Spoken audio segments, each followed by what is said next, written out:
এখন আমি আপনাদের সাথে শেয়ার করছি সম্পূর্ণ নিরামিষভাবে করে নেওয়া কচু শাকের দুর্দান্ত সুস্বাদু একটি রেসিপি। সুস্বাদু এই রেসিপিটি দেখে নেওয়ার জন্য কোনো প্রকার স্ক্রিপ্ট না করে সম্পূর্ণ ভিডিওটি আমার সাথে থেকে দেখে নিন।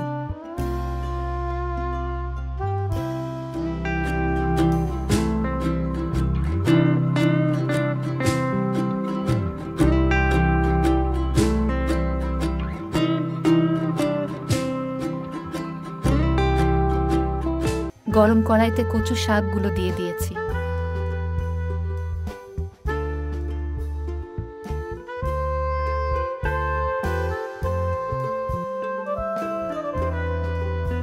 দিয়ে দিচ্ছি লবণ।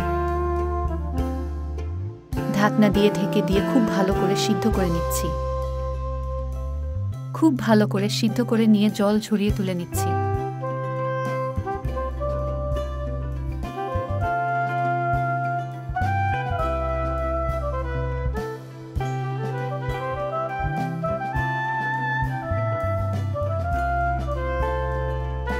গরম কড়াইতে দিয়ে দিয়েছি সরিষার তেল। আমি বেশিরভাগ রান্নাগুলো সরিষার তেল দিয়ে করে থাকি, এর জন্য সরিষার তেল দিয়ে দিয়েছি। দিয়ে দিচ্ছি তেজপাতা, দিয়ে দিচ্ছি জিরা,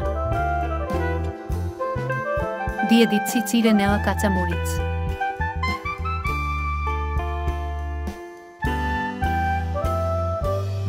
সিদ্ধ করে রাখা কচু শাকগুলো দিয়ে দিচ্ছি।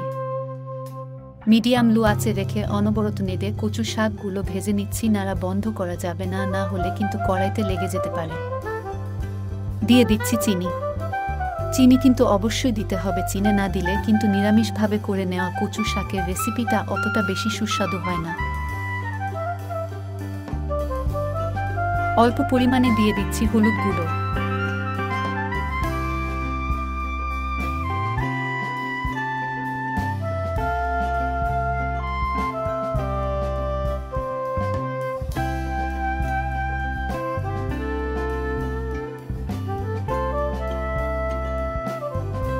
মিডিয়াম লো আঁচে রেখে বেশ অনেকটা সময় নিয়ে রান্না করে নিতে নিতে যখন জল শুকিয়ে ঠিক এরকম অবস্থায় চলে এসেছে, তখন কিন্তু চুলার আঁচ কমিয়ে দিয়ে অনবরত নেড়ে রান্নাটা করে নিচ্ছি।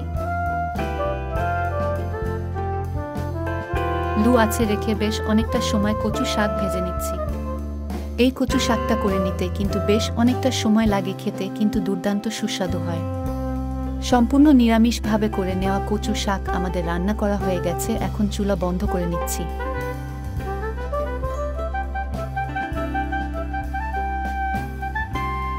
আমাদের চ্যানেলের ভিডিওগুলো দেখে যারা আমাদের সাবস্ক্রাইবার আছেন তাদের প্রতি অনেক অনেক ভালোবাসা।